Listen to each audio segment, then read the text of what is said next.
Okay, welcome. We're here. We're live. We're happening. Good to see you all. Although I wish I could get to see you, actually.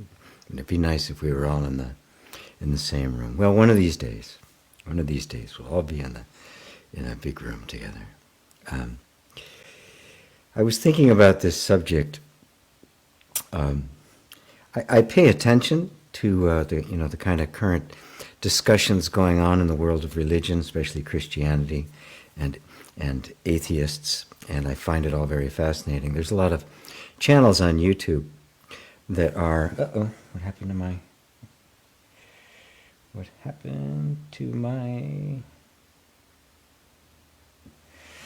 going on with my thing here?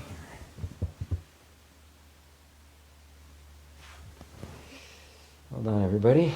For some reason, I have lost my contact with the camera.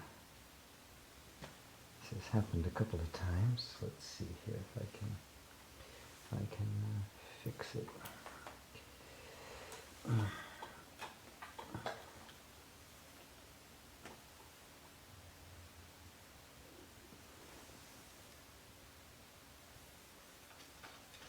Give me one quick second here. Apologize for the delay. A little technicality here. This appears to stop working every now and then, which it never used to do.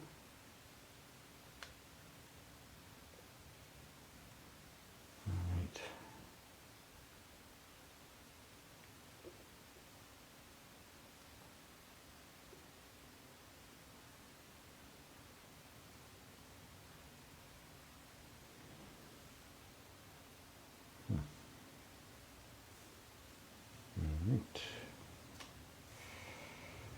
One moment, folks. Just hang on while I try to sort this out.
Okay, there we go.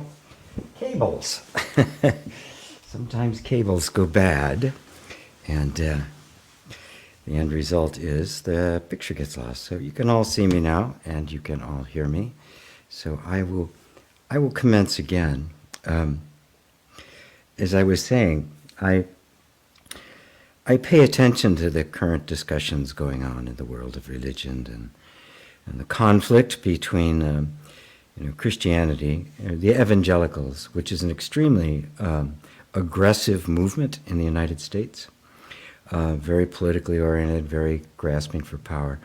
And so there's an equally powerful movement opposing them of skeptics and atheists and the like. And it's an interesting thing to watch going on, because a lot of the atheists that are protesting it, they've made entire YouTube channels just dealing with all the evangelical apologetics, because most of them were in fact Christians who came to question the premise of Christianity. And so, because I started in the world, not in fundamentalism or evangelical, but more of a metaphysical in that world, it's still of quite interest to me.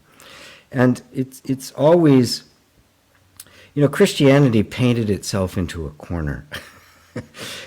Prior to the Enlightenment, they had the authority of the church. Most people were ignorant. The idea of reason and logic, you just kind of accepted things the way they were handed down.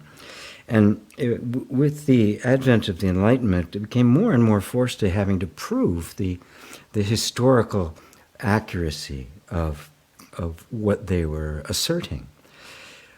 Because of the Christian notion that the Bible is literally and historically true, they've painted themselves into a corner, having to prove it historically true through the use of carbon dating and all of the tools which they didn't have before, the scientific tools of archaeology and the like, which has come to, in fact, do exactly the opposite, which puts them in a very kind of a difficult bind. If we approach all of it, and the fact of the matter is that when you look at the Bible as a piece of history, there's almost no history in it. It is nothing but a collection of stories.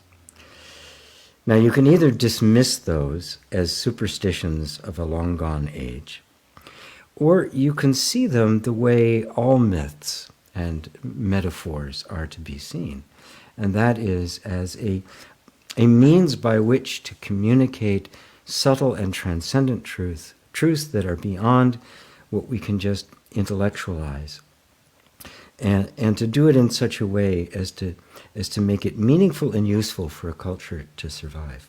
Now, interestingly enough, when I ran into Zen Buddhism and Advaita Vedanta, I was just blown away by the fact that they just say it. And the Sanskrit language is so beautifully crafted to be able to articulate the deeper truths without having to resort to stories. But there's still an aspect to the whole story of it, the whole beauty of it being presented as a narrative rather than as just kind of a non-fiction set of bullet points. And one of these is the idea of the sacrifice. Now, if you look at it on the surface, when you look at it, it's one of the most patently absurd things you can possibly imagine. God comes to earth, takes on the form of a man, to sacrifice himself to himself to pay a penalty for a rule that he created. Now, interestingly enough, that's not the first time that's happened. That's actually in other traditions. There's one in the Celtic tradition of a god who takes human form to sacrifice himself to himself. And in fact, in that one, he even nails himself to a tree. So these are metaphorical stories. What are they really referring to? Is there some value to that, or is it just absurdity? It's quite absurd unless you consider a deeper meaning of that, of what it means, what is actually being sacrificed. Right? What is the self that is being sacrificed? If you see it as the sacrifice, the complete release and surrender of the egoic mind, it makes perfect sense. As Ramana Maharshi put it, the I removes the I and yet remains the I. So you have the true I, which you could say is God, removing the false I, right? That is sacrificing, crucifying, right? Annihilating, right? The false I, which is then what is resurrected from those ashes is once again the true I. It remains the I. This is always the deep meaning of sacrifice. It is never a sacrifice of anything external. It is always the sacrifice of that which is not actually you. And it feels that level of intensity about it, of basically nailing yourself to a tree, because we are so closely identified with the false sense of self that it feels like a huge sacrifice. It feels like we're letting go of something really important. We all are very much cling to this sense of self we have. We're very invested in who we think we are. We're offended when somebody, denies our significance. Right? We have so much invested, so much stock in being somebody. And you'll notice that even many of you have done lots of inner work and self-inquiry. You'll find that it's like whack-a-mole. Every time you manage to kind of detach from a certain sense of identity, it's like it pops up to try to assume a new one. And this is the nature of this aspect of mind. That's why it's called a vasana. It is much deeper than just me personally letting go of things. There is a fundamental primal energy that wants to be someone. Matter of fact, one of the three causes of suffering that Buddha mentioned is the desire to get, the desire to get rid of, attachment and aversion, and the desire to become something. That sense of wanting to be. It actually emerges in between lives. It's what makes lifetime after lifetime happen. Without that, you wouldn't have the rebirths. But there's this deep energy, it's the deepest vasana, this wanting to be someone, and you can see it. And how many times a day I hear people say, well, it just keeps coming. When does it end? I mean, these thoughts keep coming, the doubts keep coming. And when you recognize that it's a very primal energy, and that the essence of that energy is, I want to be somebody, you can step all the way back into the true I. The true I has no need nor desire to be anything, because it is being itself. It is the only thing which actually is. That which is not is going to crave to be something, right? Because it feels insubstantial. The false sense of I is totally insubstantial. And therefore there's always this sense of trying to define itself, trying to make itself into something. But take a step back. Isn't this activity, however intense or subtle it might be, is it not something that is observable? Is it not being watched? Is it not being witnessed? And is that which is witnessing it, is it needing to become something? Or is this simply yet another ripple appearing in the awareness? And isn't that witness of this energy that is wanting to be someone, isn't that you? Aren't you sitting there? Isn't it always you that is sitting there? This is the mystery of oneness. The mind cannot conceive of one. It can't. It can't conceive of anything. It has to have two. It needs to have a subject and object. It has to have one thing to compare to another. You take that away, and you take away mind. There's no mind left. There's no thinking going on. It's simply one. You are. And don't we actually experience that? Do you ever experience yourself as two, as many? Just right now, just let your attention go inside. Is there more than one of you here? Is there multiple consciousnesses hearing my words?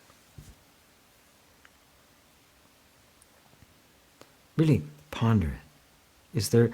Is there something other than me here? is there two?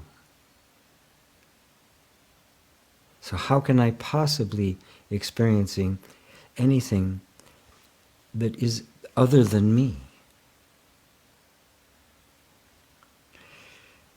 It is baffling for most. I think something got started here. I need to stop. There we go. Okay, cool. It's baffling, but really ponder it. Your oneness is what makes it impossible to conceive of yourself. You can only be yourself. It's an intuitive knowing.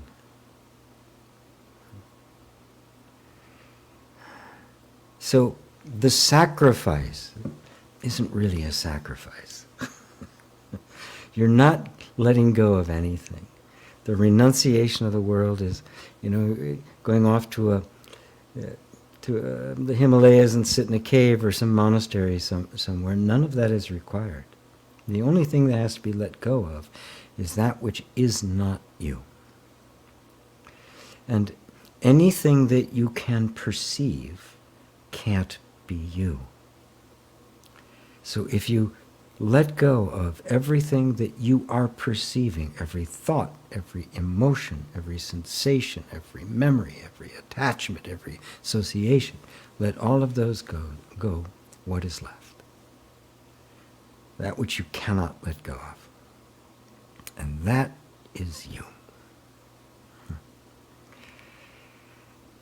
So I'm going to let this go now and say hello to everyone. And let's see. There's Merck in Sweden. There's Ava, Poland. We got Sally in Southeast England. Ravi in Romania. There's Dave and Elaine, also in Southeast England. Rosario in Madrid. Sally, hi GP. I experience my conscious awareness as stillness, emptiness, and peace. That's what it is. Very good. Like a presence. Why do spiritual teachings describe it as love, joy, and happiness, which to me are feeling states? It really is just terminology.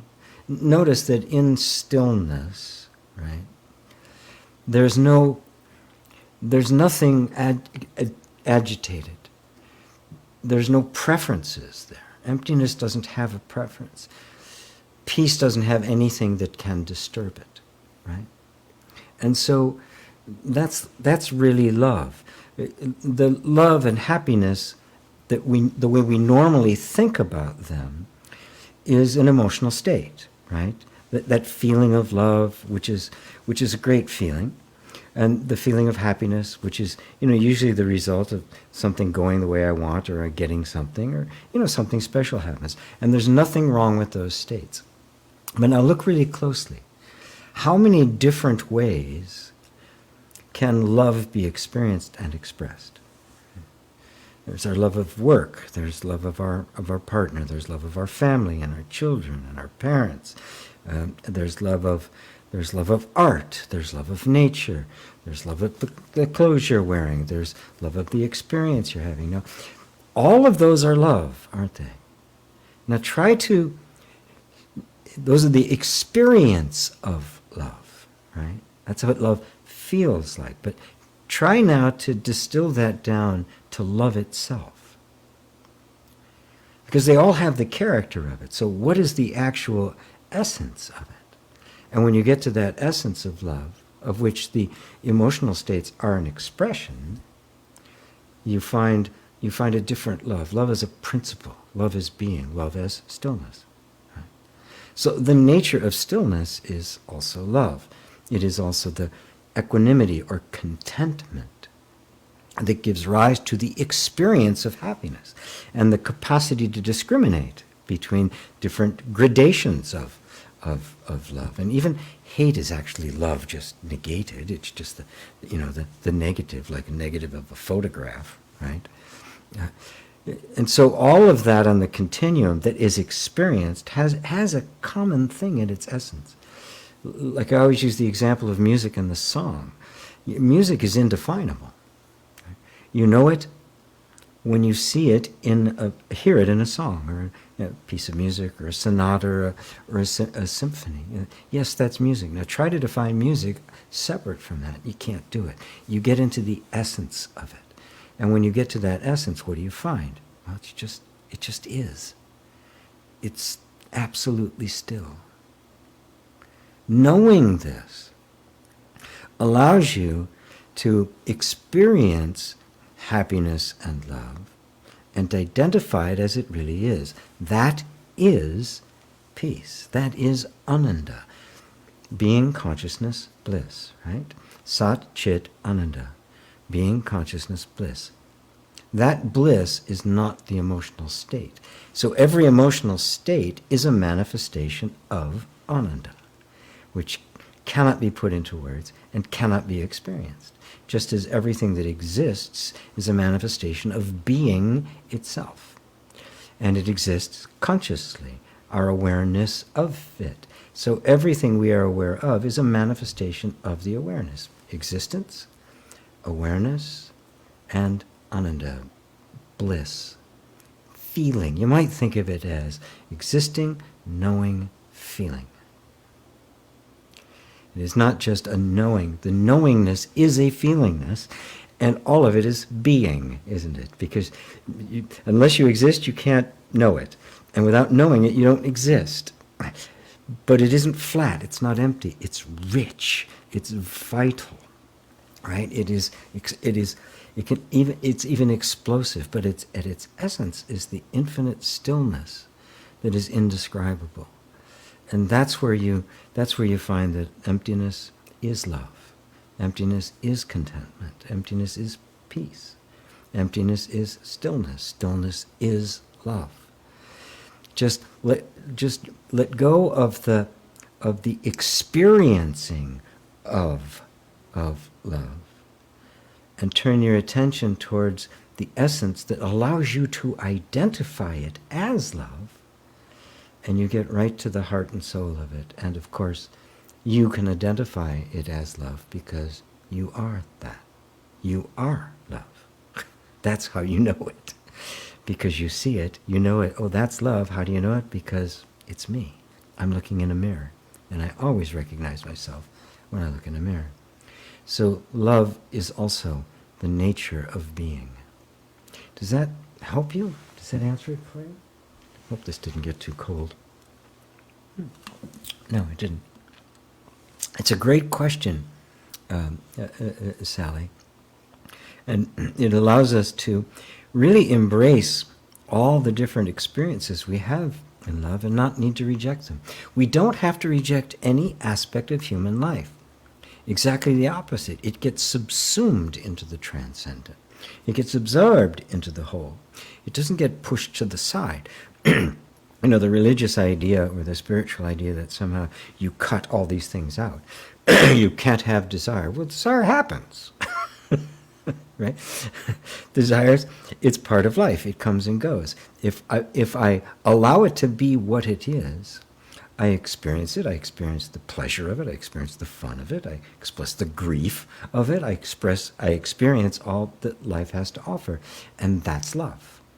That's me appreciating myself. The manifestation, which is the universe, which is simply myself known. The universe is me knowing me. The infinite knowing itself is the limitless, eternally unfolding universe. The one song in its just infinite and ever expanding nature.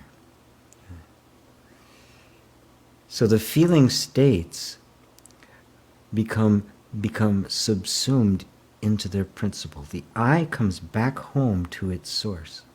And so we now see a moment of love, a moment of the experience of love or a feeling of happiness as simply a moment of expression of the eternal that is beyond all feeling, beyond all experience, and yet is experienced. And who is it that's having the experience? It is the self. It is love which experiences love. And you are that. So, hello, Elijah, by the East Coast Ocean. There's Dale in New England, Carl in Ireland, Dorothy in Denmark. Facebook user, happy Sunday to you. Tomas, can I pronounce that last name? Let me see if I can try. Wait, we hopped ahead on me there. Peshinka? Hi, GP. Is it possible to determine if there is any endpoint where we are heading with a spiritual awakening? I've seen your videos about manifestation and desires, and I'm wondering if there's a point where desires cease to be desires. Isn't that the ultimate realization that we're not a body? Thank you. Beautiful. Yes. Yes. As what happens first in the inward path is that I'm not this, I'm not that. I am removing from myself, from my sense of identity, my sense of self, anything that isn't me. Right? By just identity, if I can perceive it, it can't be me. Right? And I don't try to get rid of anything, just disidentify. So I see things as they are. So my sense of I is being purified, right? Less and less identified with the body, with any kind of form, and more identified with just that sense of presence, that sense of being. Now that means that we don't try to explain away desire or anything. We just notice that there are feelings that run through the nervous system that we give the name of desire to. We say, that's a desire. Right? And it's just something that's happening. There's no identification with it. Right?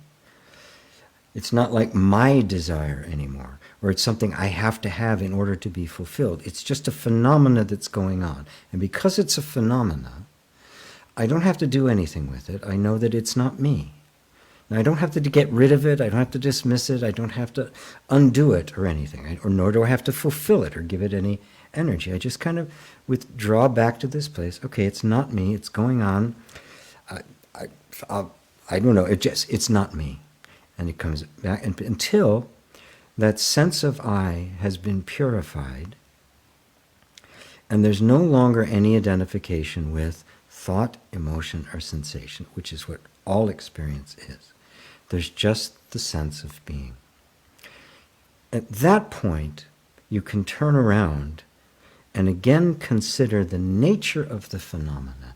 Does the phenomena of desire, does any thought, any emotion, or any sensation, can it possibly exist without me? Is there a place where thoughts exist and then come over, hop into my head? Right? Or are they simply a phenomena that result from my being? And at this point, that which is the phenomenal begins to become the manifestation of myself. Because it doesn't exist separate from me. Like our dreams at night, there isn't a place where dreams are stored and then they come and hop in at the night. They are the product of me. They cannot exist independently of me, which means they are made of me. Dreams are mind. The same applies in our waking state. Every phenomena that you experience, once you come to the point where you see yourself as you actually are, which is not a phenomena, you are that which is, all the fleeting coming and going of phenomena, what is it all made of? There is no external world out there, because the only thing I ever experience is thought, emotion, and sensation. What we call the external world is nothing other than thought, emotion, and sensation, which cannot exist separate from me. So what am I actually looking at? Myself. I'm looking at the manifestation of myself. And at that point, a desire isn't even a desire anymore. Yeah, the words cease to have any meaning. The word sensation doesn't have a meaning anymore, right? we give it a meaning that it's something picked up by the body. Well, if all I'm experiencing is a vibration that I call a sensation, then there isn't a body, which means it's not really a sensation, it's a perception. And what's a perception? Well, a perception is just another kind of vibration that's happening in the mind. So now perceptions get merged into just nothing but mind. Well, can mind exist independently of being itself, myself? Well, no. So even mind now disappears, and it's simply myself. It is all the self. And the distinction between inner and outer falls away. The distinction between self and other falls away. The idea of differentiation, the differentiating consciousness, falls away. And there is nothing but the self in all of its diversity. It is not a self and something else. It is not the self as this isolated thing. It seems that way in the initial track when I am not this, I am not that, I am not this, I am not the feelings, I am not the thoughts, that somehow that there's this other world out there. Once that's completed, all of this starts getting welcomed back in. This is where enlightenment goes to the heart, and it is now love. This is the enlightenment that you could call love. I am all. Nothing has any existence separate from me. It is made of me. There is nothing but consciousness. And so the realization that I am not this body, right? You come to realize that there's no such thing as a body. There is no such thing as a solid concrete form. They don't exist. There are only the formations of what we call mind, but even mind is nothing other than vibrations, ripples in the infinite ocean of being. And this is the beautiful and mysterious nature of oneness. And mysterious not because, we can't figure it out. It's mysterious because it is not a knowable thing. It can't be known in the way we know anything else. It is not a subject-object relationship. And eventually you see there is no subject and object. There is only the self. Okay. And hopefully I'm not going too far beyond many of you, but just stay with me. If that went past you, it's quite all right. So does that help you, Tomas? Peggy Wood, hello from Kentucky. Hello, Peggy, good to see you. There's Kingdale Clark, good to see you, GP. Question, if you don't mind, many people speak highly of A Course in Miracles. Is that book legitimate? Everything is legitimate at the right time and the right place for the person who is on the spiritual path. It doesn't matter what it is, right? For some, it can be, the path of bhakti and devotion to a guru or devotion to a god, or even be a Christian devoted to Christ. It can be a meditation practice of a variety of sorts. It could be a yoga practice, including A Course in Miracles.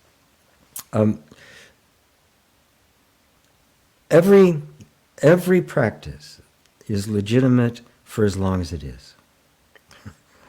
Even self-inquiry, which is the final practice, the ultimate practice one must get to, eventually dissolves because it completes itself. When you know who you are, there's no more need for inquiry. Every step along the way is legitimate for the time that it is. The moment I conclude that this is it, this is the final ultimate teaching, I'm stuck. Because now I'm stuck in that teaching. Every teaching ends. Every teaching fulfills itself. Right? So there's no such thing as the ultimate in the sense that there's no teaching that is the final teaching. They are all stepping stones to awakening. And once the awakening has occurred, there's nothing left to teach. Everything has fulfilled itself. I've never done the Course in Miracles. I've looked. By the time I became aware of it and I read through it, I'd already been familiar with various kinds of texts from the New Thought movement, and I found it too heady. The emphasis is too much on the mind and on manifestation. There's plenty of beautiful non-dual gems in there, but like other writings from that time and before, it's mixed up. It's mixed up in a lot of Western ideas, and that sense of being a separate self is still there quite subtly, which is what self-inquiry finally undoes and does. So, if you're practicing self-inquiry, and I assume you are, otherwise you wouldn't be listening to me, you don't need it. You've already gone beyond it. Right? I wouldn't say that to everybody. Somebody else, it may be the perfect practice for them in that moment. I have a couple of friends of mine who are teachers of it, and it has just worked wonders in their lives. What can I say? This is where you have to trust your own intuition. And if any teacher tries to tell you the right way, they're not the true teacher. If they help you sort it out for yourself, where are you on your path and what's the next step for you, then they're a true teacher. If they're marketing a particular approach, then they're not. So hopefully that helps you there, Kingdale Clark. Peggy with some green hearts. Thank you, Peggy. And Peter in Italy. Vladimir in Macedonia. Hello, Vladimir. Deo. Deo, please pray for my grandmother. Her body is strong, but her mind is gone. She's causing harm to others and is so unhappy and just wants to move on. There's no getting non-ego message to her now. Okay. Good. Well, then we don't need to rely on verbal communication, because that doesn't do any good anymore. But think of it as communicating to a young child. I spent some time with my 7-month-old granddaughter who doesn't speak, and so the communication is very, very different. Or with an animal, or somebody who is in a foreign language. Right? We don't need the words. Right? What actually communicates is the vibration of love. Right? And your desire for her to be happy, and to just be free of the burden her body has become. That's love. So my prayer would be that we all let her go. That is, we all see that she was never in or of a body in the first place. Let us not hold her in our minds in a body, which gives the space in which she can let go of her body. Because none of us has ever actually been in a body. None of us has ever been held by a body. None of us has ever really been dependent upon a body. We just believed we were. To let that belief go for ourselves is to let it go for everybody else. And so the prayer is, Lord, release her from everything that is not her. And I will release her from everything that's not her. I will forgive her debts as we forgive our debtors. I will forgive me and my holding her. Right? And you forgive her. Let it go. Let her go into the arms of the infinite love that is her true body. And everybody just hold that for a moment now for Dale's grandmother.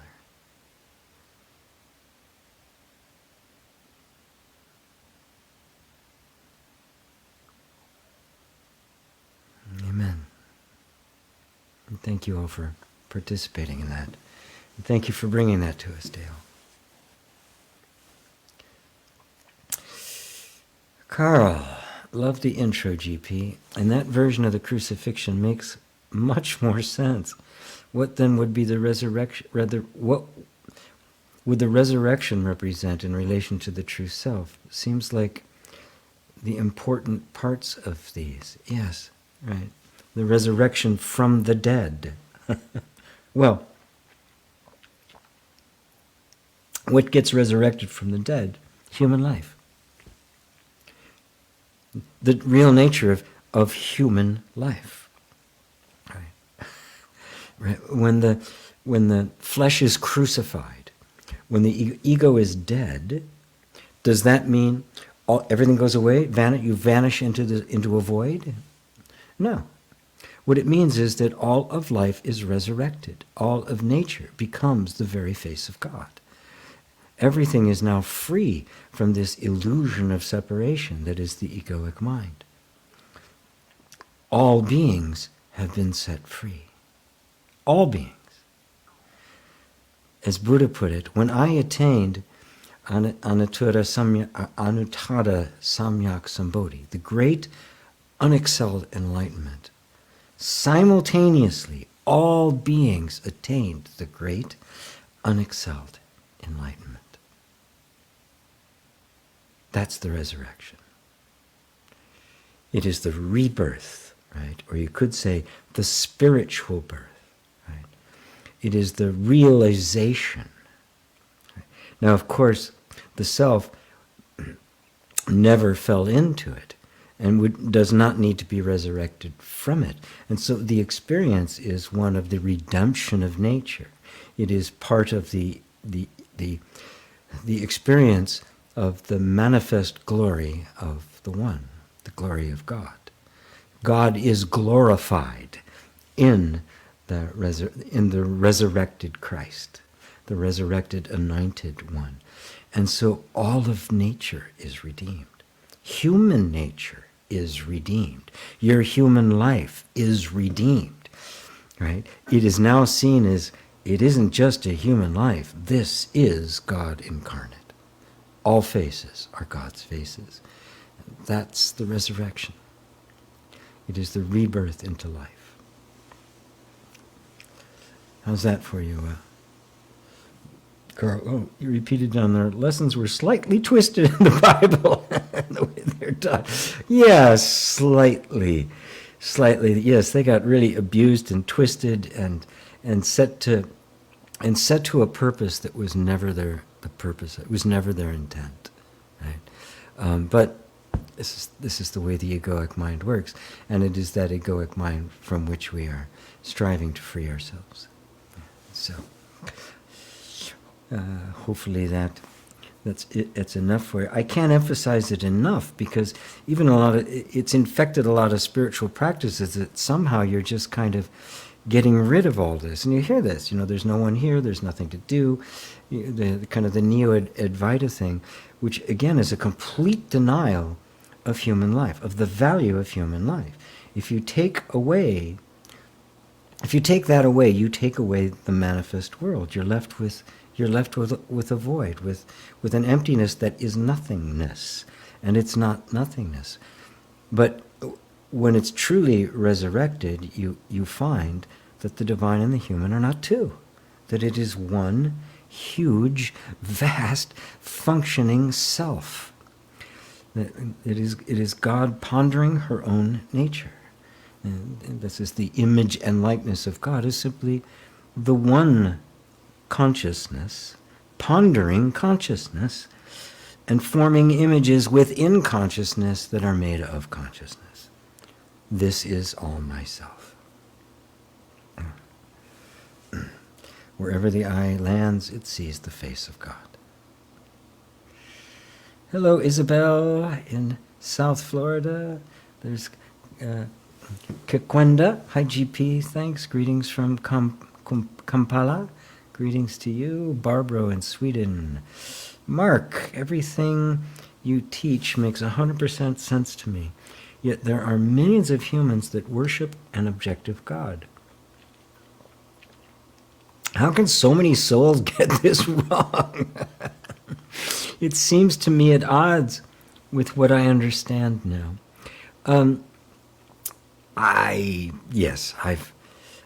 felt the same way until I realized that all of those millions of souls are myself. My belief in a separate self creates my belief in a million unredeemed souls. And I now know that that isn't real. It doesn't exist. Only in my imagination. And if I believe it to be true, I experience it true. So if I believe myself to be a person, I'm going to see a bunch of people. If I'm an independent self, I'm going to be interacting with independent selves and thus have conflict. But if I'm not an independent self, if I am the self, then all I can interact with is the self, which means there is no conflict. And that is love. That recognizing that I am dealing with nothing but myself is love. So let go of the concept that there's a million unredeemed souls, because it's only a concept and you find it's not true. But because I believe it, I look out there and I see millions of unredeemed souls. This is not an easy thing to grasp simply because of the habit patterns of the mind, but it is such a powerful contemplation to make. This is the nature of self-inquiry. The nature of myself must be the nature of everything that appears to me as a self. In other words, the one self manifests itself as the appearance of many beings. One being never divides into many beings, but appears as many beings. As music appears as many songs. There aren't millions of human beings that worship an objective God. There's only the belief in millions of beings that worship an objective God. Now, where does that belief exist? Out there or here? If it's out there, nothing I can do about it. But if it's here, well, there's everything I can do about it. There is no objective God. There is nobody who believes in it. This is how the Bodhisattva saves all beings from suffering. And having saved all beings from suffering, no being has been saved. Because all of those beings are me. How's that, Mark? Lovely. Amazing how deep this goes, isn't it? Just when you think, oh my, it's everything. Sean, my attention is always seemingly going outwards or inwards. Is there a way to turn it around? You are already doing that. The very fact that you're aware that it's happening means you're already on the path. For most, it's like you just follow the attention. You don't realize that the attention is reporting to something, right? And so it's just hopping from place to place. It's hopping from here to here, right? Which is the mind. That attention is the mind, right? So every time you notice it, you bring it back. In so doing, right, you are focusing. You're making the mind more one-pointed. Because the mind's scattered. It's all over the place. And if you give attention to all those different places, right, you remain scattered. But if your attention goes, oh, this isn't interesting, you disengage, what happens? That becomes less powerful. And the mind begins to realize, oh, this isn't engaged, he's not interested in this, it starts withdrawing attention. And you have attention, you engage with less and less and less until the only thing you're actually engaged with is the self. This is the one-pointedness. This is the quiescence of the mind, which is essential to self-realization. So it isn't by making the mind be quiet. It's by losing interest in what the mind keeps presenting to you, right? The kid keeps me, do you like this? Do you like this? The salesman, right? Well, if you don't like this, how about this? Well, we have this. Oh, we got it in this color, right? And eventually the salesman gives up, right? Because you can't be sold, right? So it's a matter of, where's my attention going? Of course, where your attention goes is what matters most to you. And you find yourself engaged in things, you go, well, wait a minute, is this actually contributing to me knowing myself? Oh, no. Oh, it's not really that interesting then, isn't it? It's not really that important. Right. And that doesn't mean you just, you just never kick back and watch a Netflix movie or something. Right. It's not that, never have entertainment, just I am the self, I am the self. It isn't like that. That gets too heavy, right? But it is a very natural focus of attention. So your attention is going less and less to things that aren't important, and more to the things that are, which means it's getting more focused, it's getting clearer, and eventually the vast majority will simply be on freedom, the desire to be free. And where does that lie? Where is my freedom? Where am I in all this? And that just gets bigger and more intense and more focused till it's the only focus. And it just abides there. And eventually, in that abiding in that space where that's the only thing that really, really matters, right? Not to the ignoring of your life, right? But just everything in its right place, your priorities straight. That place of abiding, you're simply knocking on the door. And at that point, when it opens, you're there to see it. And nobody can say when it's going to open. And it has nothing to do with you knocking. It's not your knocking that makes it open. But you just happen to be standing in the right place when it does. So, how's that, Sean? Hopefully I answered it in the way you had hoped I would.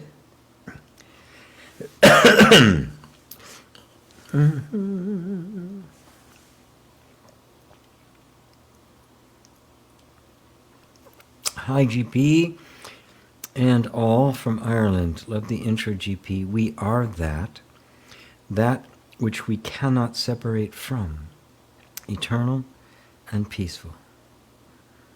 Yes, that's it. You cannot separate from that. You cannot be anything other than that. Right? That's what is. The spiritual journey, the spiritual practice, isn't the becoming of that. It is the peeling away of all the layers of belief that we aren't that. All the places where we have believed ourselves to be separate. Now, even the seeking has at its root the idea that I'm separate. And I have to seek something. Right? Now, seeking is a critical part. Everybody has to go through the seeking phase. Nobody can avoid it. But eventually, even the seeking is saying, well, who's seeking? And who's the seeker? Right? And we see that even in the seeking, there's a sense of a separate self, an independent person seeking the ultimate self. But can there be anything other than that one self? Which means the seeking then now is just kind of you begin to see it as an activity of mind that is being witnessed, that is being watched. And that which is watching is not seeking. Matter of fact, that which is watching is what this whole activity has been seeking. The seeking and the seeker are both being watched by the sought. And at that point, the seeking begins to fade away. Or at least it shifts its attention to, it is not some place I am trying to get to. It is a realization of what I have always been, meaning I'm taking my attention away from everything that it has said I am something other than that. That's the inquiry. I am not that. Then what am I? I am this conscious awareness. That's a self-evident. I am aware. I know that I am. How do I know that I am? There's a sense of being. Does this sense of being need to be acquired? Oh, no. Well, then any effort to acquire it would be a false practice. Maybe a an appropriate practice at a particular time, but at this stage of inquiry, it's no longer needed. I am now withdrawing from all sense of a practice. There isn't a practice anymore. There is simply the seeing. And now I'm seeing, and I'm seeing clear, and every thought that arises is this leading me away or towards? Is the root of this thought a sense of a separate self? Even a noble, seeking, very, very refined and nuanced self? Well then it's not, then this is not the real me. I am that now. I can't be anything else. You'll notice how the mind just cannot deal with that, because the mind needs something to do, and there's nothing to do here. You're already that. And eventually, the mind becomes quiescent because you're simply not giving it attention, and it gets quiet. Its arguments fade away. And even mind then begins to just merge into the self. And everything that arises is nothing but the self. You are that. Having faith that you are that is actually enough to take you there. If you're going to have a path of devotion, be devoted to that, to I am that. Have faith that you are that. Because I know you've glimpsed it. Everybody here has glimpsed it enough to know that it's true. We go, well, why is there still the doubt? Well, the doubt is simply the mind. You know that it's true. Right? Something inside has recognized it. So now you're between the rock and the hard place. Something inside has glimpsed this, and now you have to contend with the habit energy of doubt. Which one is true? Is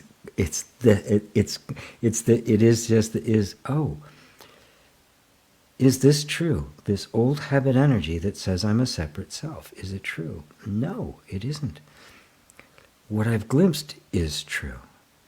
So this does not get my attention anymore. And it'll grab you. It'll try another way. It'll throw a rock in the bush. You do everything it can to bring you back into that place. And this is where you just stand your ground. Right?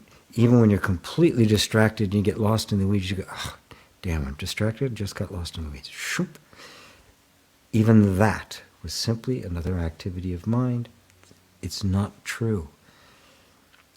I only believed myself to be lost in the woods. I'm not really lost in the woods. How can I be lost? I am right here. I know that I am here. The sense I am is always here. How can it be lost? How can it be veiled? What witnesses something veiling it? What's witnessing the veil? Me, I am. You are that. That's why the name of that book, my introduction to Advaita, I am that. And that's exactly what it's referring to. I am that. Not becoming it, am it. And the only difficulty is the mind cannot grasp that. The mind has to have a goal, a destination, a function, a problem to solve. And this is not a problem to solve. You're already that. There's nothing to gain. There's nothing to do. There's nothing for the mind to do. So now it becomes withdrawing all that energy that has been going into the mind until it just kind of grinds to a halt. And then you pick it up and use it when you need it. Put it back. Thank you, John. Robbie, some teachers say that before trying meditation, it is advised to train focus of attention. But what if meditation can also train attention? Or the training of attention is also a form of meditation? Yes, that is, some teachers do that. Remember, there's the direct path and then there's the progressive path.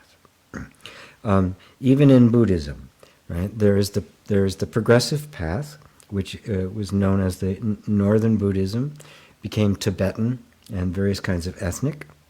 And the sudden path, The direct path, the path of direct realization, which did not require any process, became Zen, the southern school, the school of sudden enlightenment, right? And the very different schools of thought, you know. In Tibet, the Tibetan, or the Theravada, I think it is, you know, you meditate for 30 years, 30 lifetimes, right? And that's okay. The amount of patience is, and that's wonderful, right? But the direct path is not that, right? So yes, there would be, you start out with concentration, right? Which is learning to focus your attention on a candle or on your breath or something like that. And, by the way, it is useful, right? Mantra meditation is useful because what the process does is, it, like self-inquiry, you begin to lose interest. You disengage with the stuff that isn't important. You've made this flame of the candle the most important thing in the world, and you only want your attention to go there. So there is a mind training there, and it is valuable. Self-inquiry will do that for you without the candle. You don't need to do that. It's a recognition of what's actually happening. And so meditation itself can also be one of those practices, right? Now, meditation isn't even necessary for self-inquiry, which is the ultimate. But when meditation is, at least the way I teach it, is a withdrawing of attention from anything other than yourself. So you are withdrawing attention from all the distractions. You notice thought, but you don't engage with thought. You notice emotions, but you don't engage with emotions. You notice sensations, but you don't engage with sensations. You are simply coming to this place that is simply witnessing. This is meditation. Now, when you are simply witnessing, you begin the process of saying, well, who is it that's witnessing? What is it that is aware of all these things? If I'm not thought, then what am I? Now, it's a meditative state. It is a very focused state. But it is not strictly meditation. This is self-inquiry. They go hand in hand very well, very, very nicely. And one will lead to the other. But meditation without self-inquiry will not take you there. Self-inquiry will engender you into the place of meditation simply by going, oh, I'm not my thoughts. Well, if I'm not my thoughts, where then does my attention go? And if I withdraw attention from thought, from sensation and emotion, there's nothing left. Where's the attention going? Where is it turning? Because it wants to focus on something, right? What's it focusing on? Well, there's nothing there to focus. You've quite literally taken meditation as far as it can go. It is now trying to put attention on the self. But you can't put attention on the self because attention reports to the self. The self cannot be seen. And so now meditation is now meditation without an object. Formless meditation. Meditation on the self. That is meditation turning its attention on itself. So meditation at that point merges with self-inquiry. And you can see by doing that, you're training focus, right? Obviously. So you can go through steps of training focus, right? You can even go, do it through the yogic practice, hatha yoga, the various steps of yoga, where you get the body in the right shape, and then you train the mind, and then you train attention, then train meditation. Or you can say, go right for the juggler, right, which will take care of all the rest of that for you. It will make all the adjustments that are necessary, and only the ones that are necessary. There's no need to practice a technique for something you're not going to need. The non-dual self-inquiry is the lazy man's religion. I want to do absolutely nothing more than I need to. I don't want to learn a bunch of techniques. I only want the ones I need. And if I go right to the source, right, right to the end game. It will do the rest. It will bring me to just what I need and nothing more. This is the way I went to school. That's why I could never get a college education, because I only focused on what do I need, and I got that. Everything else, it was obviously extraneous. I didn't need it. Right? Of course, I could have gotten a degree, but oh well. It's just always been the way I've learned. Not the best student, but the most effective, because everything I learned I used. Nothing was superfluous. Everything had it. I mean, and I found that I was always led to that which was necessary. And those times when I would just try to accumulate knowledge, oh God, I would just get wrapped up in my shorts. It was just horribly uncomfortable. So let's see. Does that help you, Ravi? Does that sum it up for you? Hello, Roseanne in Southern California. Hello, Diane. Yeah, Baba G. May I ask why in prayer and meditation I often come out of it weeping, but I am not unhappy? Well, in prayer and meditation, there's a release, a release from, at an energetic level, the sense of a separate self. The cause of all sorrow and suffering is the belief in myself as a separate being, separate from truth, separate from love, separate from abundance, separate from happiness, separate from intimacy. I'm a separate being trapped in this body. In meditation and in prayer, with every release from that, with even a tiny little bit, sends ripples running through the entire nervous system, the entire energy system. There's a sense of release, a relief that happens, right? And when that energy gets released, right, we often don't have words for it, like a child just cries, right? Because it doesn't have words.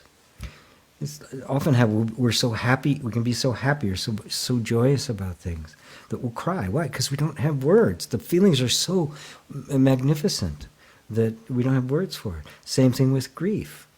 And sometimes it's subtle. We don't even know what it is, but just tears come. Well, that's just the mode of expression that is the most appropriate for the experience in the moment. And yes, sometimes they just come for no apparent reason, right? And so you just let it weep, right? It's the mind that wants to know, well, why is this happening? Do we need to do this? Is this something else to have? Is this part of the process? To put all of that all of that aside. It's obviously part of the process. It happened. Right? Did it happen? Yeah, it happened. Do we need to know why? No. The mind only wants to know why because it wants to reproduce it or control it in some way. We don't want to control it. We have been controlling it, and all that does is suppress it. No, thank you. I want to experience life fully as it is. And that means to just let things happen as they do. Sometimes coming out of prayer and meditation, there can be shivers. You can have hot flashes, right? Or shivers, right? Thoughts can come. The body can do stuff. It can shake, right? All sorts of things can happen as the space inside opens up. As the sense of a separate self is a little bit less, remember that sense of the separate self is the thing around which the whole nervous system has been organized. As that begins to dissolve, there's a little bit of upheaval here, right? Which can at first can feel very unstable and insecure, but eventually becomes an enormous relief, because what awaits on the other side is greater freedom. Because the separate self has always been constrictive. As it dissolves, even though it's uncomfortable at first, the space in which you find yourself is freer. Because that which has been binding it is dissolving. And the self is infinite. It is bound by nothing. And that's what is actually emerging. But it can take some time for the whole energy system to be able to keep up and to provide a vehicle through which the infinite can express itself. It can never do it fully. That's why there's a bunch of different forms, right?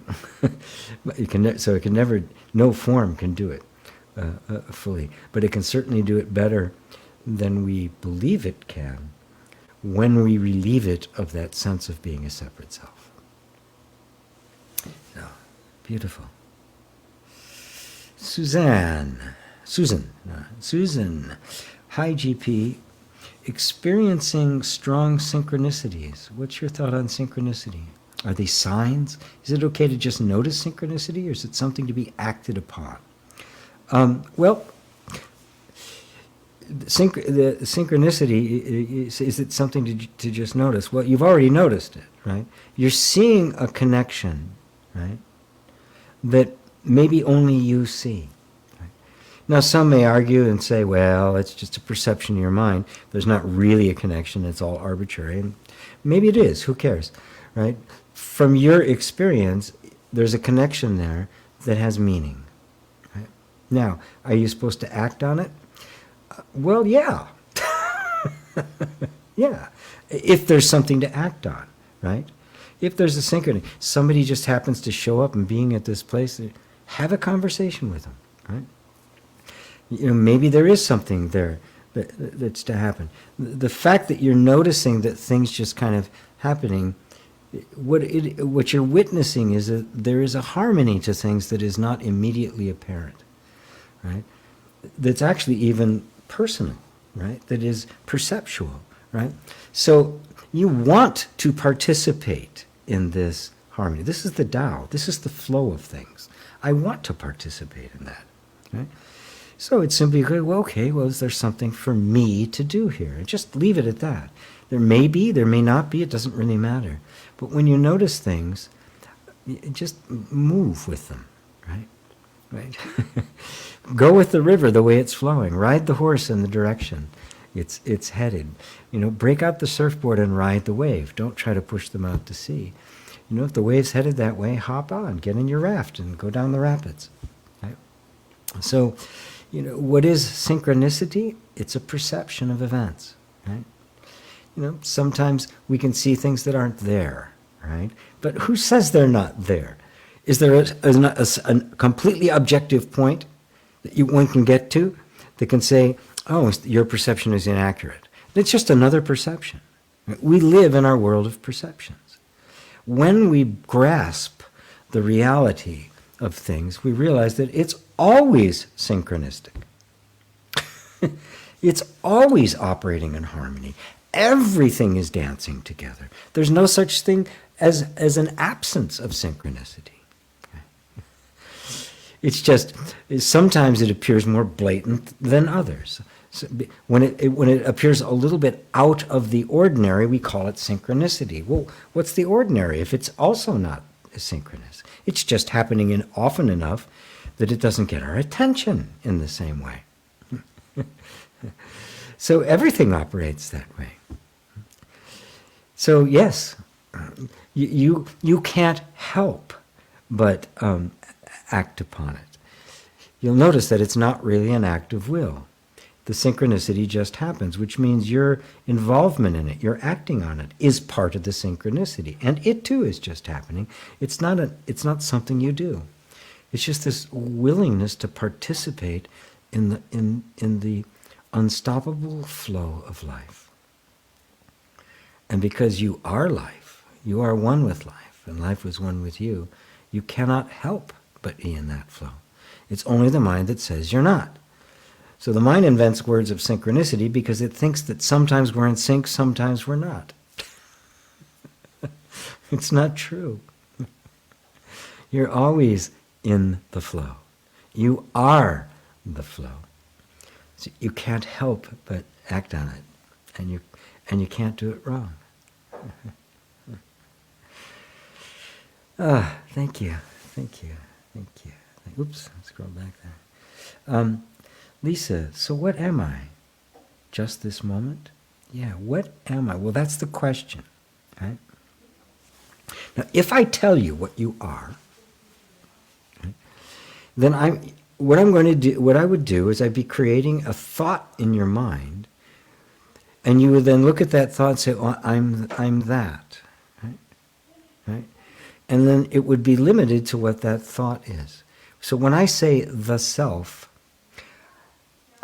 I'm talking about that sense of being. I'm not talking about something that you can define, not a self. I'm talking about selfness, the essence of everything that is, which cannot be defined. Right? Define it as emptiness, as infinite being, as pure awareness, as the now, just this moment. So, what am I? Ponder that.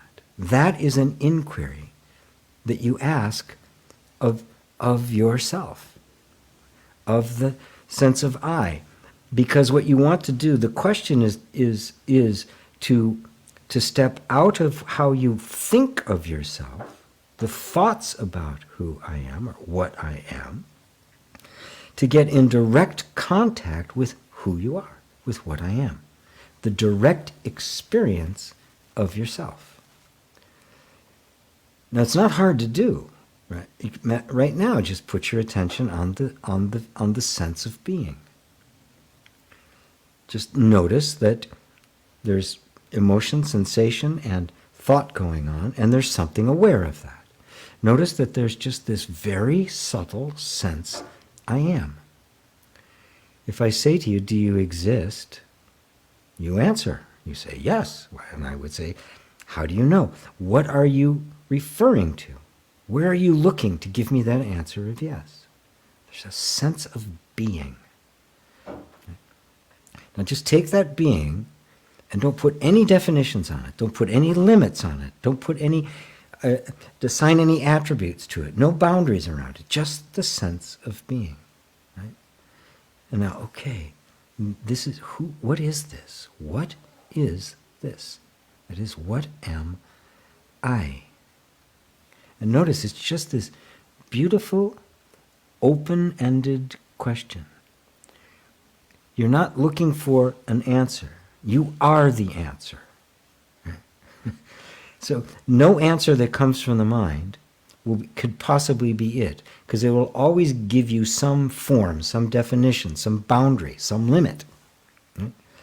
So no answer for the mind can be it. Just, what am I? I am. That is so obvious. What am I? Right? But now you're asking this question right directly to the I am. Not an intercessor, not an intermediary, not a representative, right? Not some kind of a mental model, but that of which all mental models are models. The model's not the thing. The map is not the territory. You're asking the territory itself. I want to know who I am. And then setting aside all the answers that give you a boundary until there's nothing left. And there's just this sense of being and something aware of the sense of being. And just abide there. That is the home of the self. That is the doorway to the infinite. Thank you for asking, Lisa. John, thanks so much, GP. Tonight's satsang was exceptional. Yeah, tonight for you.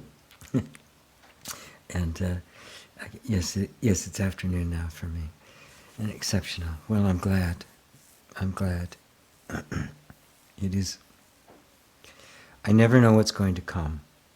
But I have found that over the years, it's become more and more focused on bringing everyone into the direct experience of yourself as you are.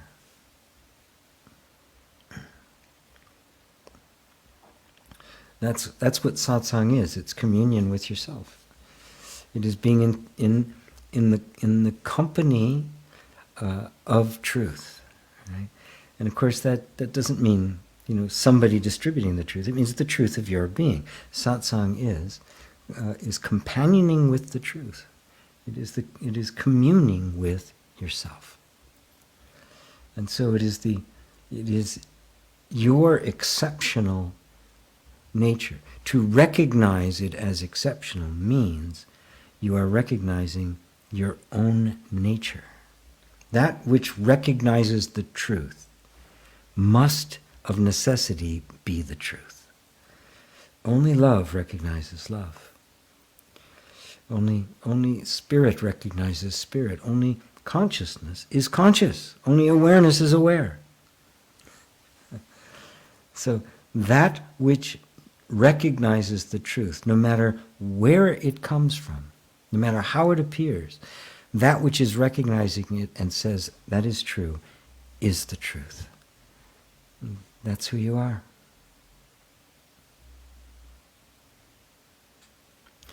Phil Chavez. Lorraine Chavez, be healed of memory loss, hearing loss, all health problems. Be restored with flawless health in Jesus' name. Lorraine Chavez, possessions and finances be restored anew in Jesus' name. Amen. In the name of the Son of God. In the name of that, the Son of God, which was also God. In the name of that which is the manifest of the unmanifest, the appearance of that which is beyond all appearances, and is known by that which appears in His name, we ask that for Lorraine. And we all ask that. Thank you, Phil. Beautiful. And thank you, Lorraine. Tomas, great answer. Can I ask you one more question? Nope, sorry. You've hit your limit. Cut them off. Could you say something about karma, vasanas, and samskara? How does it relate to our lives? Vasana, samskara, karma.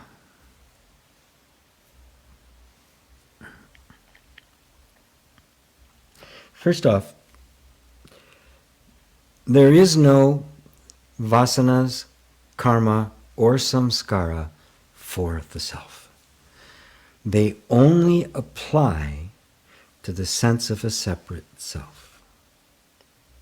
The essence of the separate self is just that, an energetic impulse to be someone. Now, it is an energetic impulse that gives rise to someone. So it's not someone who has that impulse.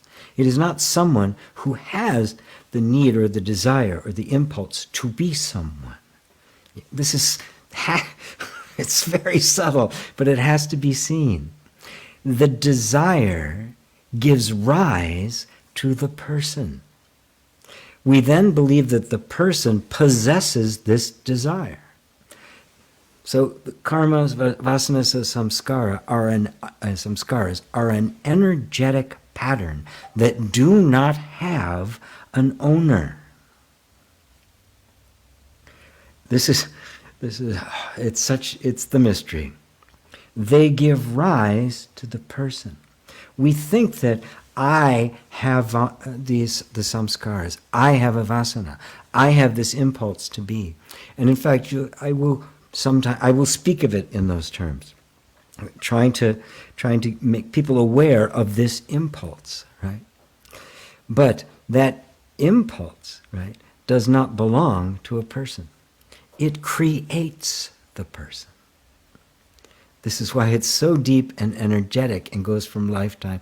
Every lifetime, which is the whole karmic chain, is this underlying vasana, which has no owner, which has no person, and it gives rise to a person. It becomes someone, right? When that is seen, it is seen to be a non-entity. It is non-existent.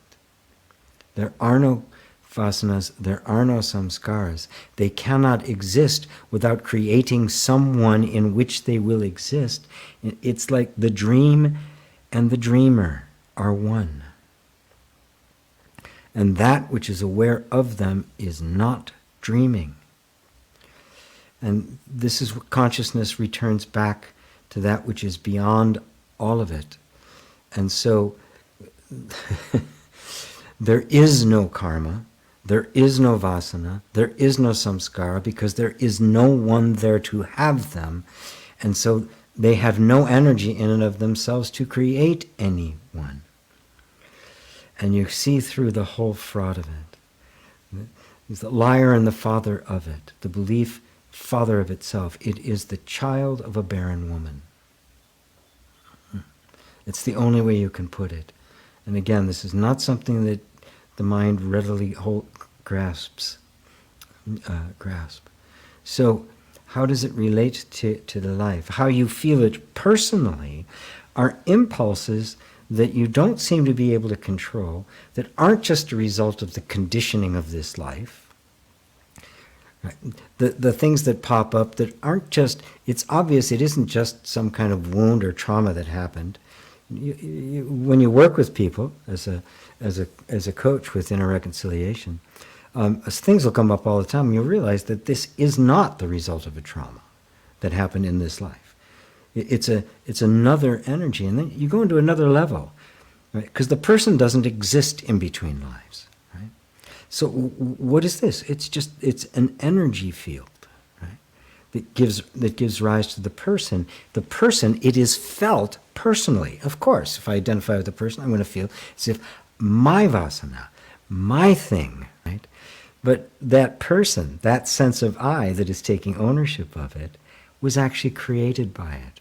The role got reversed. And so the vasana is literally hiding in the person, you could say. There is no person, there is no vasana. There is no, if the person doesn't exist, then neither does the energy that creates it.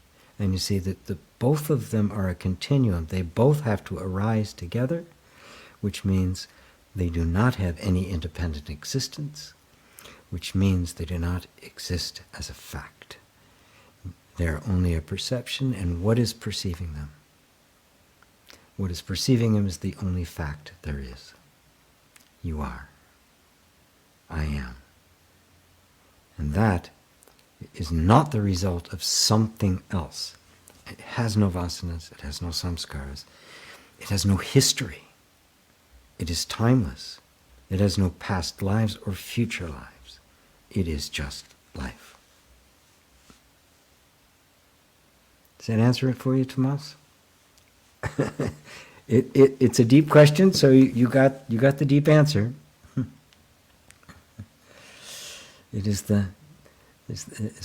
call it the child of the barren woman. Let's see, a fiber in the fabric of life. Hi GP, how can I handle anxiety and anxious thoughts? Well, you start by noticing that you want to get rid of them, right? Obviously, of course. Anxious feelings, anxious thoughts, that sensation in the body of anxiety. It's perfectly natural for us to want to be free of that, right? Now, the paradox is, when I want to be free of it, I wrongly believe that the way to be free of it is that I've got to get rid of it. Now, when I have to get rid of it, I have turned it into an entity, something separate from me that has got me, that I'm now in conflict with. But I did that. Is it something separate from you? Well, no. There's no entity there. Just be with the feeling of anxiety for a second. Just say, it's okay. You can be here. And the anxious thoughts come. The anxious thoughts come, and you'll notice other thoughts, habits of thoughts come up. Oh, we got to get rid of these. How do I get rid of these anxious thoughts? How do I handle these anxious thoughts? Instead of that, which is just another thought, which contributes to it, because now I've got to get rid of it and I can't and it's here. You can see how it just spirals, right? Instead, step back and go, all right, anxious thoughts, you're here. I'm not going to make you an enemy. You're here. Okay. All right. Do your damnedest. This feeling is running through me. I say yes to it. Let go of all resistance to it. Yeah. Is it an enemy? Is it an entity? Is it some being out there that's grabbing me? Is it a sentient? Is it a demon? No, it's just a feeling running through my body. Okay. So you can just be there. And now you go, where's my attention going? Oh.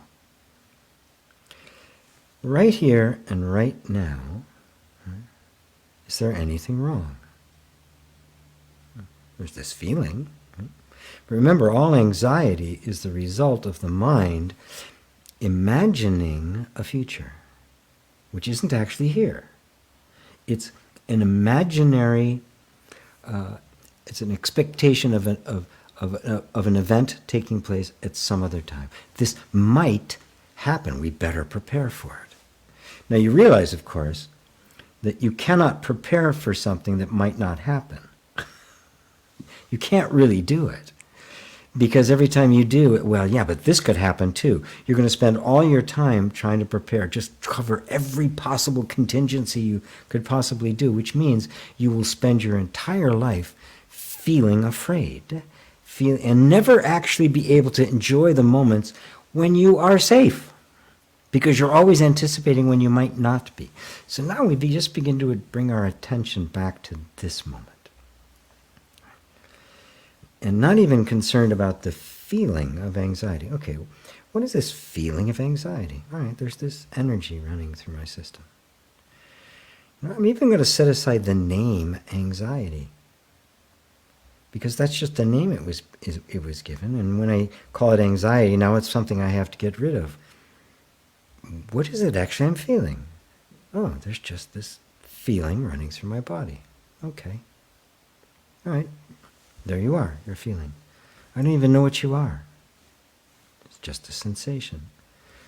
And there's these thoughts, all revolving around this thought of anxiety. Okay, well, what if it isn't anxiety? What if that's just a thought that got attached to it? Let's not call it anxiety, which then clears away all the thoughts about anxiety. I got to get rid of it. What am I going to do with it? What if it's just a sensation that doesn't have a name? It's just a sensation. Now, if you're doing it with me while I'm doing this, you'll notice that it will change. The sensation itself will shift, right? Because now you're actually being with it directly. You're not pushing it away, you're not labeling it, you're not turning it, you're actually becoming curious about what is this, right? There's something going on in the body. Okay.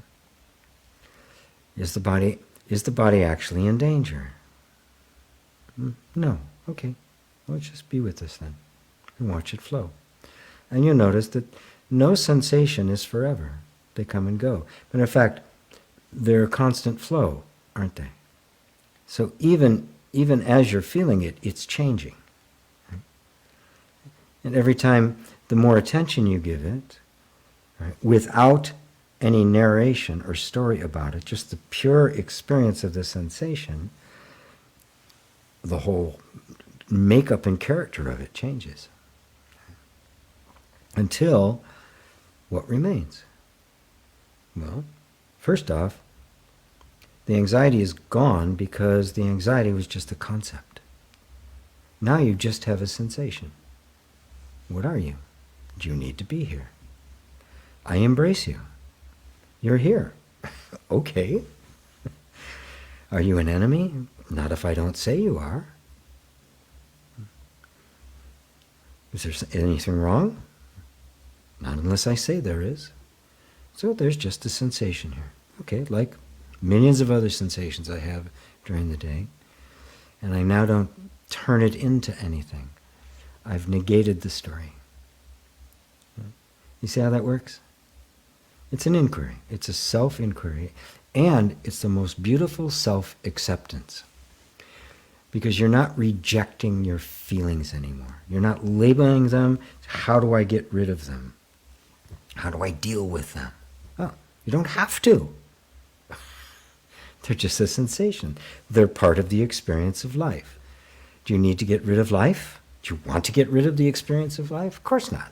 Right? Okay, well, this is part of the deal. All right. And notice, it gets calmer. Because the story we create is what intensifies it. That's where all the suffering comes from. There's no suffering in life. It's only when we become at odds with it and insist that it be something other than what it is. That's when we get stuck.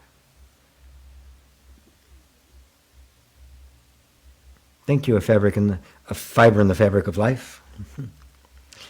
Susan, willingness to participate in synchronicity does transcend the should I act or just observe conundrum. Such an easy, elegant answer.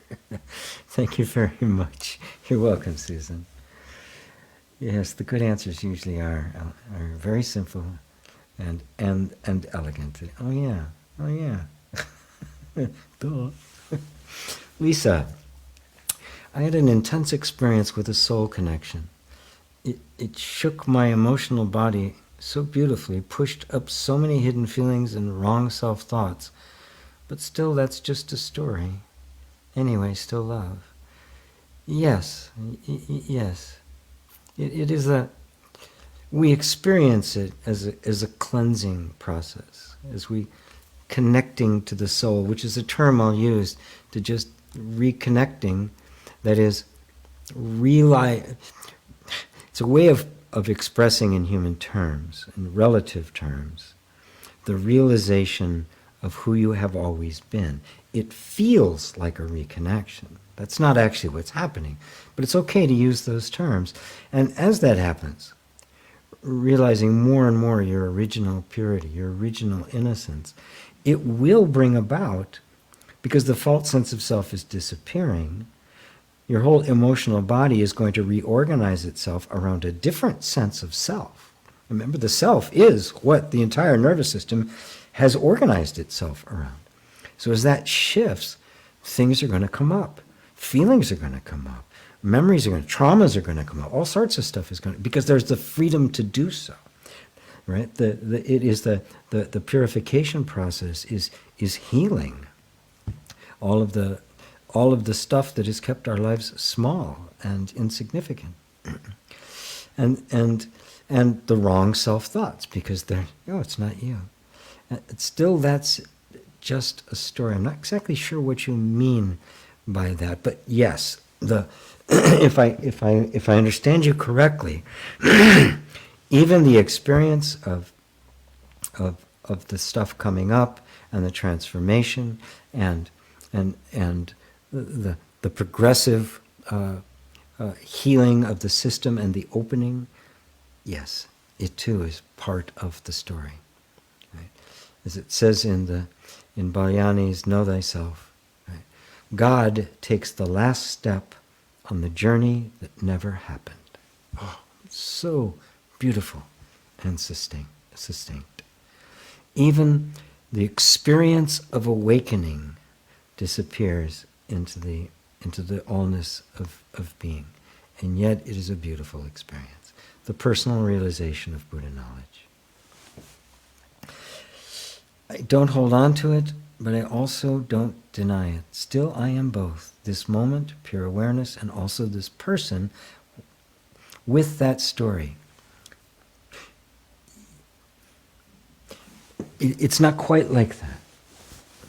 You are both in the sense that the manifest life that we call the person is the manifestation of the self. And so the individual, this particular body-mind form, right, is an individualized expression. It is the song to music, the individualized song of the wholeness of music, and all music is expressed in that song. If I identify with the song, that is the manifestation, the illusion of a person is created. If I identify with the self, and embrace the form as the manifestation of the self, then the two are one. Then I am this and I am that. And of course that's where we have to express it in language. But the reality is that this and that are not two. Music and the song cannot be separated. There's no such thing as this, as an unexpressed self, because the nature of the self is to ponder its own nature. And it cannot stop doing that. So that which we regard as creation and creator, or self and manifestation, are one. They are the simultaneous, the essence and the appearance, the substance and the attributes, and you can't separate them, right? And so, but you did capitalize this person. So, in a sense, I think we're referring to the same thing. Yes, that it isn't an individual person. It is a selfness, because the self must express itself in selves. Yet it never divides into selves. Being never becomes beings, but every individual forms appear. It's perfect. It's perfect. Isn't it? Yeah. So I think I'm pretty sure we're on the same page, Lisa. Beautiful. Thank you. Diane, thank you so much. I don't yet understand, but I follow the self-inquiry and my life is becoming peaceful. Also, your teachings explain earlier misunderstood stuff. All in good time, I suspect. Yes. All in good time. And namaste to you as well. Yes, and that's the sign. If what I look for is not the great revelations, right? When they happen, it's wonderful, right? And they do happen occasionally. What I look for, though, that I know is not going to be something that comes and goes, is when people become more peaceful, more equanimous. They're just more patient, more accepting of their own feelings and others. They're slower to anger. Things don't bother them as much. There's the triggers are falling away. The reactive patterns are falling away. That to me is the sign that the separate self, which is nothing but the collection of triggers, that's all there is to it, right?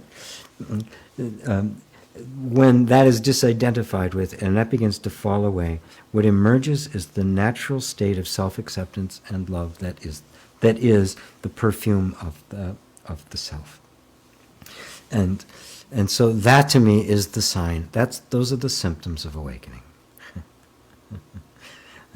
The symptoms of recovery.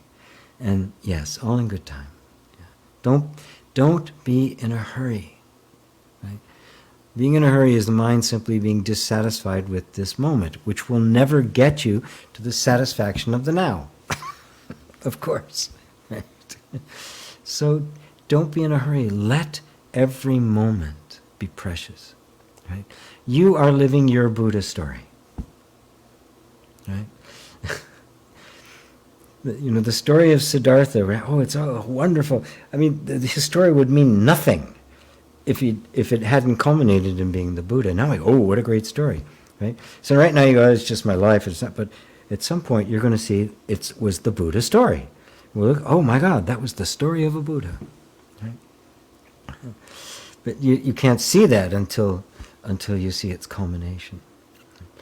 So yes, just all in good time. Just let this moment be all there is. And in fact, the job's done.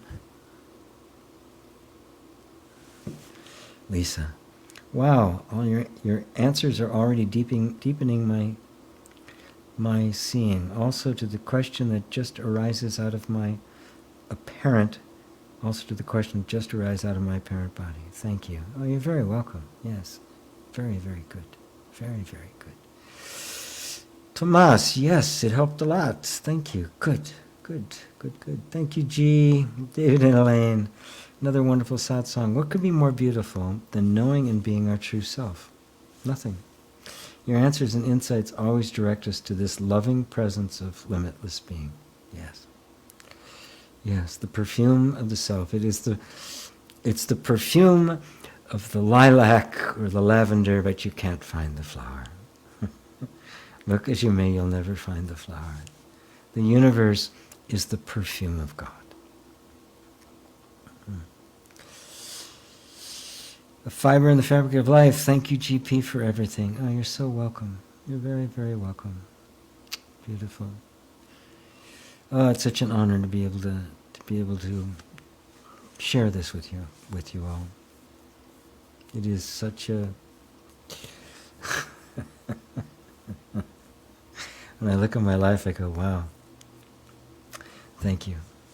Thank you. Eva, thank you, G. Wonderful satsang. I usually not have any questions. Whatever you say resonates deeply with me. So, what I'm coming here every Sunday? For what am I coming here every Sunday? Because during these 2 hours, I am kept in myself. Since every question appearing here, you turn back to the essence, to who I am, and the attention is kept here continuously without any interruption. And it's so realizing, comforting. Thank you, G, for being here and for your satsangs. Love you.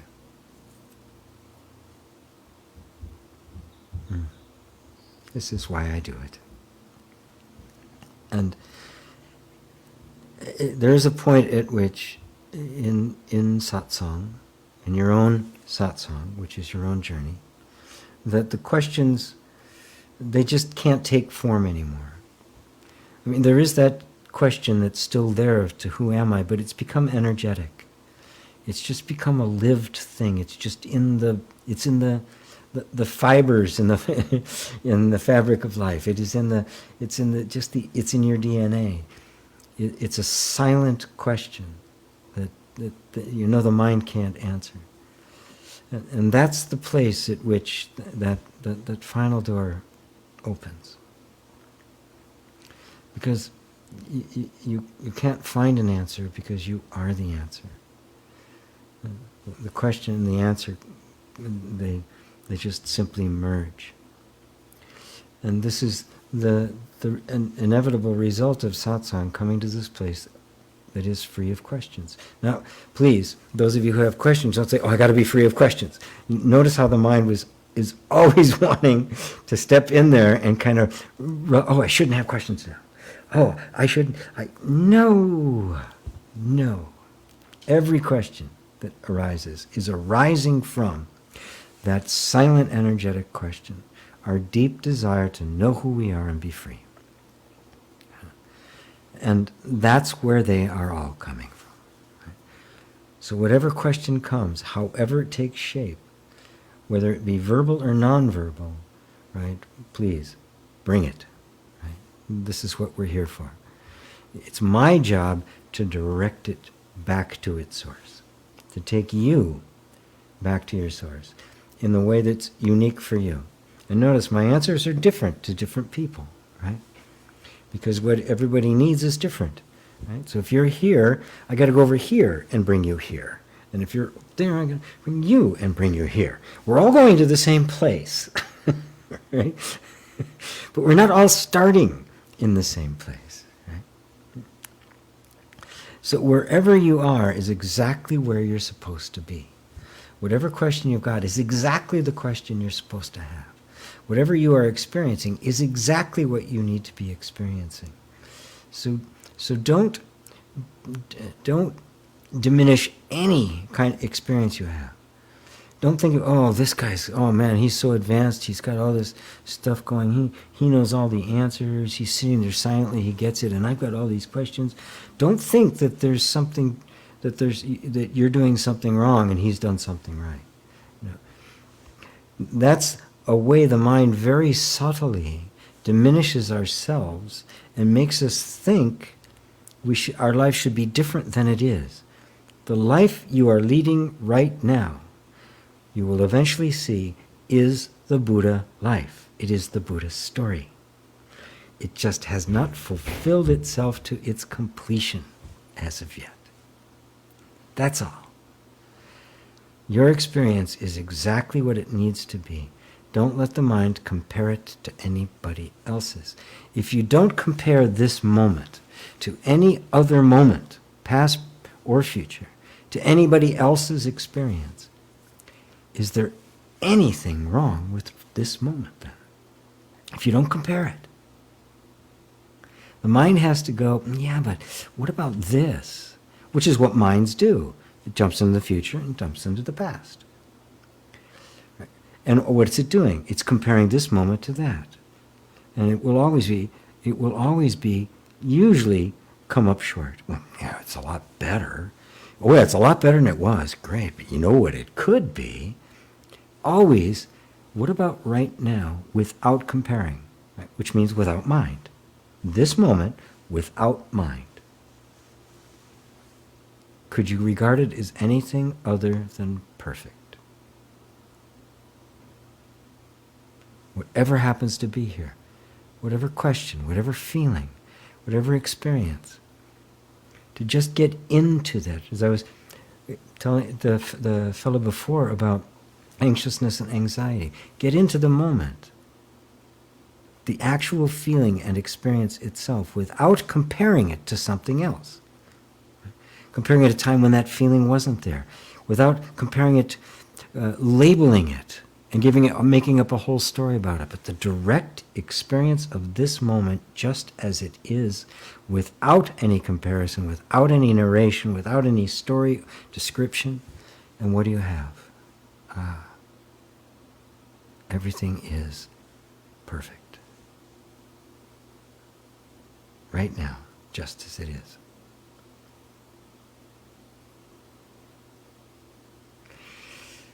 Wonderful. Wonderful. Love you, brother. Love you too, Facebook user. Carl says, thank you for your time, sharing your truth. You're very welcome. Ava, oh, I've not told this to diminish anybody who has questions. I hope nobody felt like this. Of course not, Ava. I just wanted to point that out because I have talked about that, getting to a place where there simply are no questions, right? It's me that I had to make sure that nobody was feeling as if they weren't allowed, not you. You don't worry, you're fine. You're absolutely fine. Dale, thanks GP and for all your and all for your love. Oh, thank you thank you, Dale. And John, thanks for another meaningful satsang. You're welcome. Anja in Germany, thank you 1,000 times. You're very welcome. Andy B, oh, good to see you. Thank you, thank you, thank you, thank you all. And great. And even several people we got to pray for today, which always touches my heart. So, thank you all for being here. I guess it's time to let it go for today. Thank you. I love you all, and namaste.